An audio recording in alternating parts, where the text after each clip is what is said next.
Johnny Carson was 3 jokes into his monologue when he noticed the woman in the front row whispering to an empty chair beside her. A military folding chair with combat boots placed beneath it and a photograph leaning against the seat.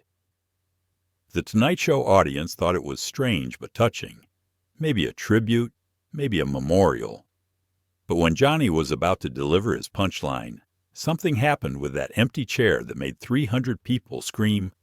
Johnny Carson dropped to his knees, and NBC executives later call it the most impossible moment in broadcast history. March 18, 1973. The Tonight Show's Sunday taping was running smoothly with Johnny delivering jokes about the gas shortage to an appreciative weekend crowd. But in the front row sat an unusual sight. A woman in her 40s next to an empty military chair with a photograph propped against it. The NBC pages had whispered about it during setup. She'd insisted on the arrangement, said she always watched with someone who was away. The producers let it stand, though nobody understood what it meant. Johnny noticed the chair during his monologue, but continued professionally. The woman occasionally touched the empty seat and whispered toward it, as if someone was there. A few audience members exchanged glances. Was this a memorial? A protest? The woman wore a POW MIA pin, which in 1973 meant something specific. Someone wasn't coming home from Vietnam. Yet she seemed strangely peaceful, even smiling at Johnny's jokes while maintaining her quiet conversation with the empty space beside her.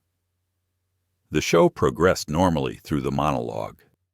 Johnny was about to introduce his first guest when the woman raised her hand slightly, not demanding attention, just a gentle gesture.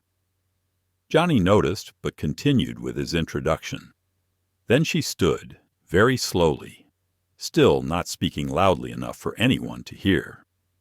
The audience grew quiet, sensing something was about to happen, but not knowing what. "Ma'am," Johnny finally said, stopping mid-sentence, "did you need something?" The woman's voice was barely audible. "He wanted to tell you something." "Who wanted to tell me something?" Johnny asked, confused. She gestured to the empty chair. "My husband. He's been gone for 5 years." The audience shifted uncomfortably. This was 1973. Everyone knew what "gone for 5 years" meant in relation to Vietnam. POW, MIA, or worse. Johnny's expression softened. "I'm very sorry," he said gently. "What's your husband's name?" "Captain Michael Patterson," she said. "Shot down over Laos in 1968. Missing in action." The studio was completely silent now. Nobody knew where this was going. "Captain Patterson was watching your show when his plane was hit," Mrs. Patterson continued, her voice stronger now. "His wingman saw him eject, but no one's seen him since." The audience didn't know how to react. Some shifted in their seats. Others looked at Johnny for cues. This wasn't entertainment anymore. This was raw grief on live television. Johnny came out from behind his desk, something he rarely did during the monologue segment. "Mrs. Patterson, I'm honored you're here, but—" "Wait," she interrupted gently. "There's something else." She reached into her purse and pulled out a small electronic device, something that looked like a radio receiver. "I've been getting these." "Getting what?" Johnny asked. "Signals, clicks, through ham radio operators in Thailand. They think some POWs are using captured radios to send messages." The audience murmured. This sounded like desperation, like false hope. "The clicks follow patterns," she continued. "Morse code, but broken, incomplete. They spell out names sometimes. Last week, they spelled out yours." Johnny's face changed. "My name?" "JOHNNYCARSON. Over and over. Then MIKEPAT. Then it cut off." Ed McMahon stood up from his desk. Doc Severinsen lowered his trumpet. The producers in the booth were frantically discussing whether to cut to commercial, but the cameras kept rolling. "Mrs. Patterson," Johnny said carefully, "I understand you want to believe—" "I don't want you to believe anything," she said. "I just want you to listen." She held up the device. The ham radio operator said if I could get near a powerful transmitter, like a television station, during a live broadcast, we might be able to boost the signal enough to hear more. The studio was dead silent. Everyone was looking at Johnny. This was either a grieving woman's delusion or something extraordinary. Johnny looked at the empty chair, at the photograph of Captain Patterson, at this woman who'd been waiting 5 years for word. "How would we even—" Johnny began. Mrs. Patterson turned to the empty chair.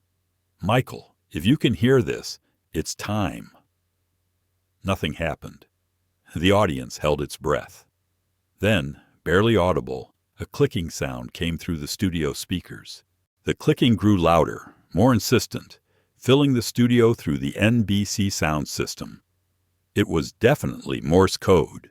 Broken, fragmented, but deliberate.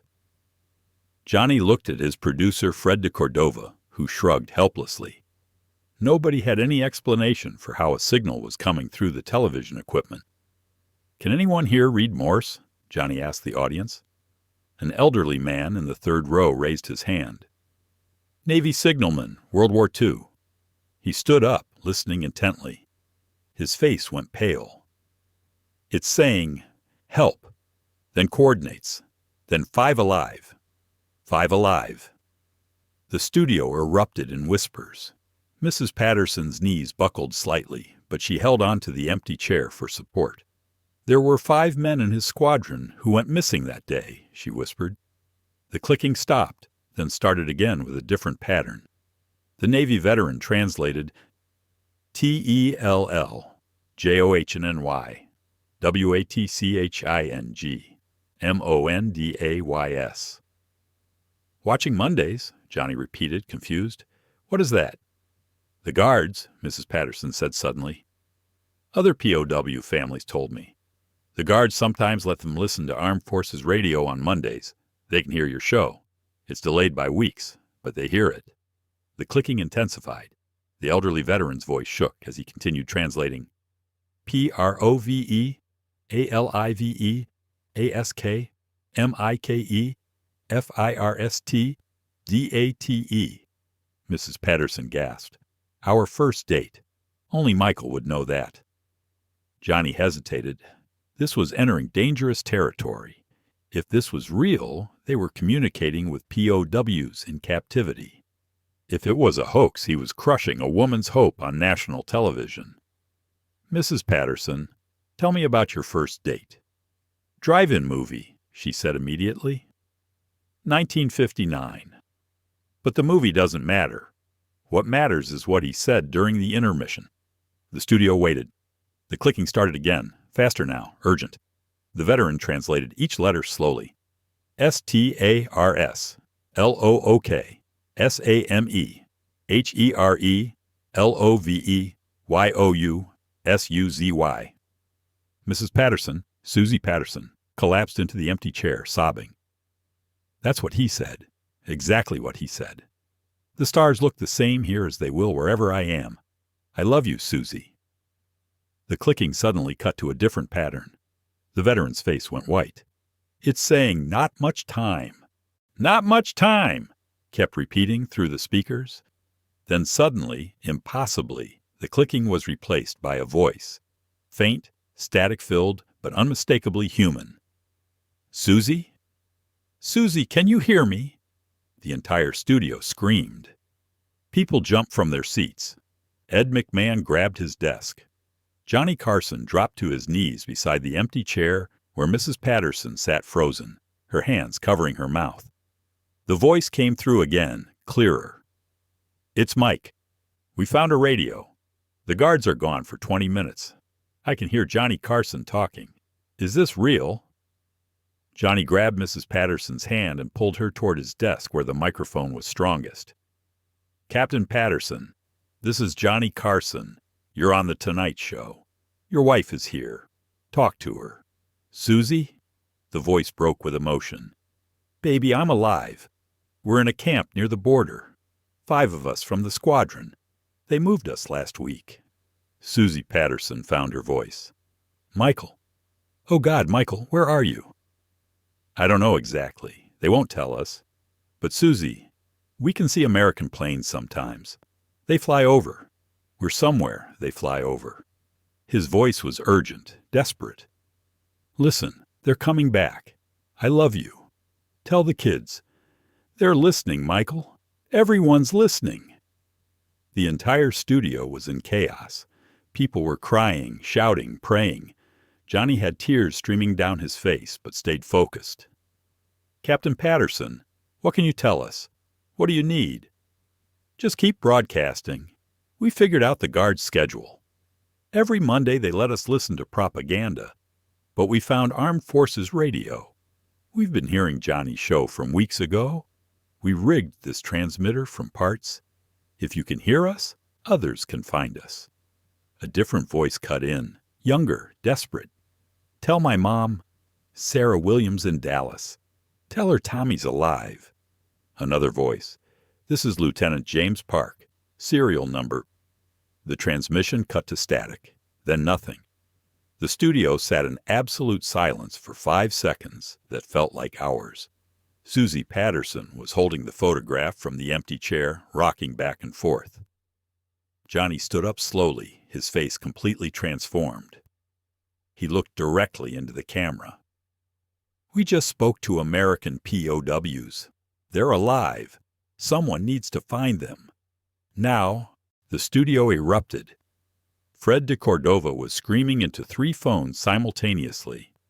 NBC executives were running down from the booth. The audience was on its feet, many crying, some praying. Johnny held up his hand for quiet, his voice cutting through the chaos. "Everyone stop. If they can hear us, we need to respond now."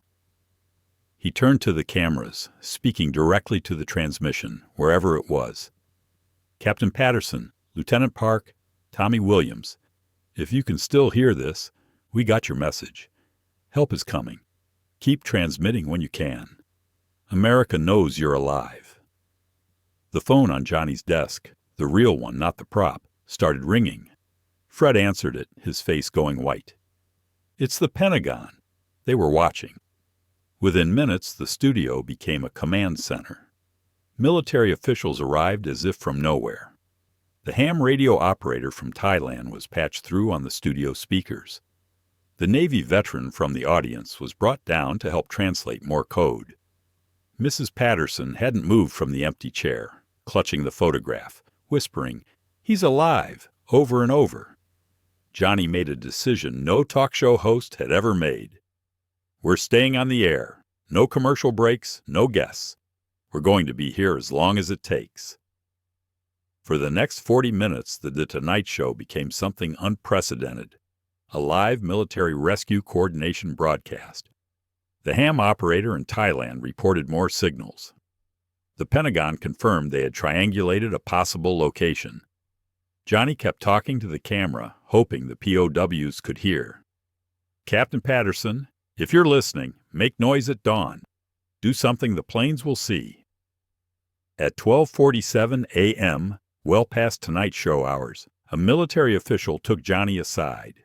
The cameras caught him nodding, then returning to his desk. "Ladies and gentlemen, the United States Air Force has launched reconnaissance aircraft based on the coordinates. They're going to find our boys." Johnny looked at Mrs. Patterson, still in the front row. "Suzy, would you like to say something? He might be listening." She stood, walked to Johnny's desk, and spoke into the microphone. "Michael, you kept your promise. The stars do look the same. Now come home." The next morning, every newspaper in America led with the same story. Johnny Carson show makes contact with POWs. Within 72 hours, Operation Homecoming located the camp using the coordinates from the transmission. 5 American POWs were extracted from a Laotian jungle camp, including Captain Michael Patterson. The first thing he said when the rescue helicopter landed, "Is my wife really okay? Was that really Johnny Carson?" The footage of their reunion at Travis Air Force Base 3 days later showed Suzy Patterson collapsing into her husband's arms, while Johnny Carson stood quietly in the background. He'd flown there privately, no cameras from NBC, just to see it through. Michael Patterson would later reveal they'd been surviving on hope and stolen moments with a hidden radio they'd built from crashed aircraft parts, listening to weeks-old broadcasts of The Tonight Show that reminded them America still existed. But the true impact went deeper. The Pentagon admitted that without the live transmission breakthrough, those 5 men might never have been found. They weren't on any official lists. Their camp wasn't known to intelligence. The spontaneous connection through The Tonight Show's broadcast signal had done what years of military intelligence couldn't. Within a month, the Patterson Protocol was established, using commercial broadcast signals to potentially locate missing servicemen. Johnny never did another normal show quite the same way. He instituted a policy. Any military family could request empty chair placement in the audience. By the time he retired, over 300 empty chairs had sat in the Tonight Show audience, honoring those missing or lost. On his final broadcast in 1992, he ended not with a joke, but with a simple statement. To those still missing, still waiting to come home, we haven't forgotten. Mrs. Patterson sent Johnny a letter every year on March 18th until his death in 2005. Inside was always the same photo. Michael in his uniform, now older, graying, sitting in his living room watching The Tonight Show with his family. On the back, the same words each time. The stars still look the same. Thank you for bringing him home. The empty chair from that night now sits in the Smithsonian, not as a memorial to the missing, but as a testament to the moment they were found.